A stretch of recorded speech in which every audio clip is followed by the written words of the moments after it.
Avon Haryana news देखने वाले सारे दर्शक राहुल खरग पुनिया की ओर से राम राम। आज की फिलहाल बात करूँ तो फिलहाल पहुंचा हूँ ढाणी खान बहादुर। और ढाणी खान बहादुर के अंदर आप देख सकते हैं, जो तस्वीर पे आप बंदा देख रहे हो, इसको काफ़ी लोग जानते भी हैं, जो नहीं जानते वो आज जानने लग जाएंगे। ये मास्टर देशराज जी है, जो फिलहाल रिटायर हो चुके हैं और फिलहाल जो तैयारी कर रहे हैं इलेक्शन की, फिलहाल लोकसभा चुनाव की तैयारी कर रहे हैं और बीएसपी पार्टी से टिकट ले आए हैं ये।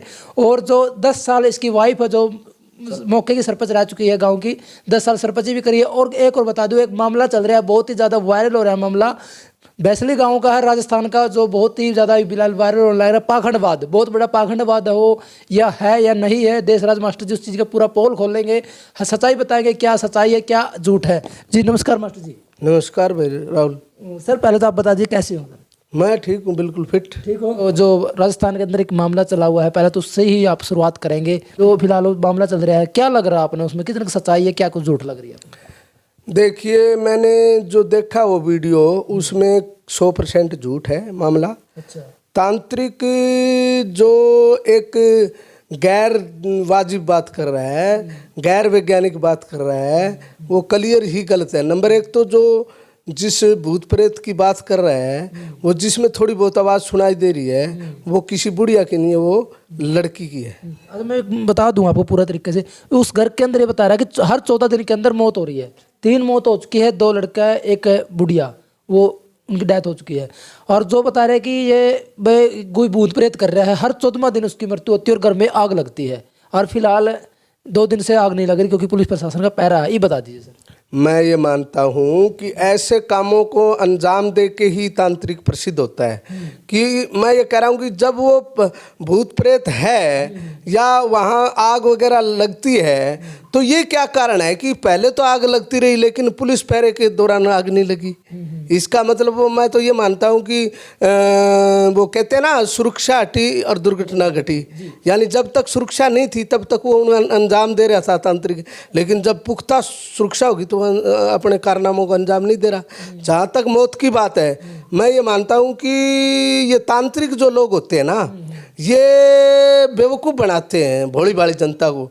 यानी जिस लड़की को या जिस बहू को या जिस महिला को औलाद ना हो, तो यहाँ तक कह देते हैं कि आपको दूसरे बच्चे का वध करना पड़ेगा तब आपकी औलाद होगी। ये सच्चाई नहीं है। वो बेवकूफ़ बनाते हैं। एक मौत की बजाय लड़का होगा या ना होगा, ये तो किसी डॉक्टर से मिलिए, कोई शारीरिक कमजोरी है वो पूरी हो जाएगी। लेकिन ये अंधविश्वासी ढोंगी क्या कहेंगे, आपको गली से बच्चा उठा के मारना पड़ेगा तब आपको बच्चा होगा। ये गलत है।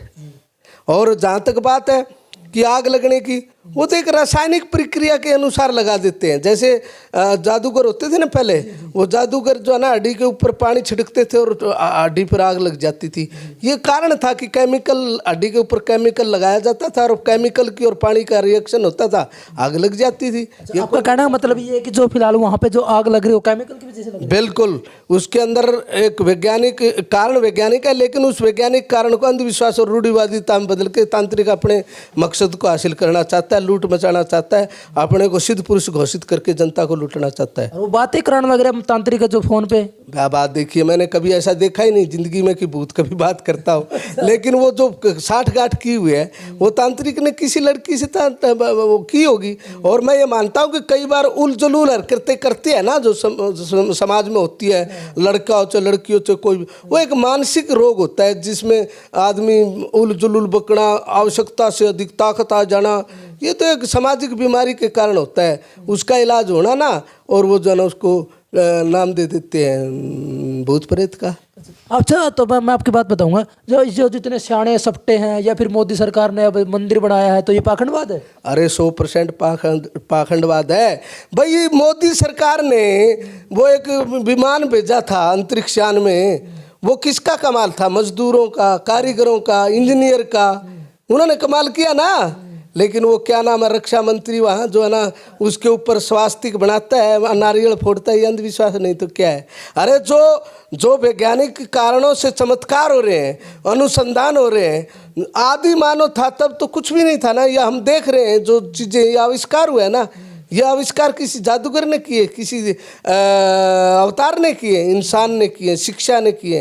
और वैज्ञानिकों ने किए, लेकिन ये अंधविश्वास रूढ़िवादिता में बदलते थे हमारे आविष्कार को। देश के अंदर राम मंदिर बनाया गया है, इतना पैसा लगाया गया, तो वो उस चीज को आप क्या कहेंगे? अरे राम मंदिर, हमारी दादी माँ दादियाँ घर में 2 ईंट रख के पूजती थी, सारा श्रद्धा से नतमस्तक होते थे। आज हाईटेक मंदिर हो गया, हाईटेक पुजारी हो गया। क्या है राम मंदिर?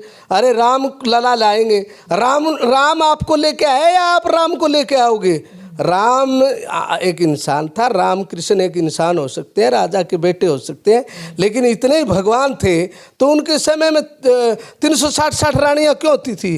देवदासियाँ क्यों होती थी? ऊंच नीच क्यों होता था? ब्राह्मण क्षत्रिय वैश्य शूद्र क्यों होते थे? शूद्रों पे अत्याचार क्यों होते थे? ये सब बकवास है। कोई राम रहीम कुछ नहीं, केवल इंसान थे। इन मनुवादियों ने भगवान बना दिए, उनको अद्वितीय शक्ति बना के शोषण कर रहे हैं हमारा। राम मंदिर का क्या है? पेट को भूख है जी, हमें भूख है, राम रटो जी। हमें रोजगार चाहिए, राम रटो जी। हमारे पर जुल्म हो रहा है, राम रटो जी। हमारे को बिना इलाज के मर रहे हैं, राम रटो। क्या जरूरत है? राम तो वही इंसान रटे ना। भूखे भजन ना होए गोपाला, ये पकड़ अपनी कंठी माला। भूखे भजन ना होए गोपाला, पकड़ो अपनी कंठी माला। अरे इंसान को भूख है, रोजगार की आवश्यकता है, शिक्षा की आवश्यकता है, सुरक्षा की आवश्यकता है, गरीबी मिटे उसकी। आपकी बात को रोकना चाहूंगा, तो फिर आपका कहना मतलब ये है कि एक चुनाव के लिए एक प्रोपगंडा सरकार का? बिल्कुल 100% प्रोपगंडा है। ये सरकार जब भी इलेक्शन होगा, धर्म कर्म के नाम पे, पाखंड के नाम पे कोई नया ढकोसला रच के वोट लेना चाहते हैं। कभी ये हिंदू मुसलमान को बढ़ाएंगे, जहाँ हिंदू मुसलमान नहीं है जिस गांव में, वहाँ जाट गैर जाट को लड़ाएंगे। क्या है इनका तरीका? किसी मुद्दे पे बात करते हैं, राम रहीम कृष्ण करीम। अरे ये तो एक सदियों पहले भी एक अलग मैटर होता था। राजनीति अलग मैटर है, धर्म अलग मैटर है। धर्म और राजनीति का घालमेल क्यों कर रहे हैं ये? तो वहाँ पे भी जो भोसली गांव की बात बताऊं, राजस्थान की, वहाँ पे भी फिर राजनीति है। अरे ये राजनीति, ऐसी राजनीति करने वाले लोग धार्मिकता को ज़्यादा बढ़ाते हैं, अंधविश्वास रूढ़िवादिता को ज़्यादा बढ़ाते हैं, और जो असल मुद्दे होते हैं उन मुद्दों की तरफ जनता का ध्यान ही नहीं जाने देते। यदि जनता असल मुद्दों पर लड़ेगी तो इनके कुर्ते फाड़ लेंगे, इनको जो ना बिल में घुसना बड़ा मुश्किल हो जाएगा। ये हमारा ध्यान कन्वर्ट करने के लिए जो सामाजिक समस्याएं हैं, जो हमारी दिक्कतें हैं गरीबों की, उन समस्याओं से ध्यान दिखाने के लिए राम रहीम कृष्ण करीम धर्म कर्म पे उछाल के जनता का ध्यान भटका के अपना राज चलाते हैं, लूट बचाते हैं। और क्या है? अरे ये तो वो लोग हैं, भला हम गलत काम करें तो ये कृष्ण लीला है भगवान की, और आप गलत काम करोगे तो आपका करैक्टर ढीला है। हम करें तो कृष्ण लीला, आप करें तो करैक्टर ढीला। ये बड़े बेवकूफ नहीं, बड़े चातुर लोग हैं। आपका कहना मतलब है कि राजस्थान के अंदर जो वो मामला चल रहा है उसमें भी कुछ न कुछ कर्म करीब रहते हैं। अरे ऐसे हजारों मामले करते हैं ये देश में। आपको यदि पता है कि राजस्थान में एक गांव होता था, पता नहीं क्या नाम था, देवराड़ा क्या नाम था, वो एक रूपवती, कंवर रूपवती कांड हुआ था, मेरे को याद है 1990 के करीब। तो वो रूपवती कंवर क्या थी? वो राजपूतनी थी, और वो बेचारा, उसका पति था, वो नामर्द था।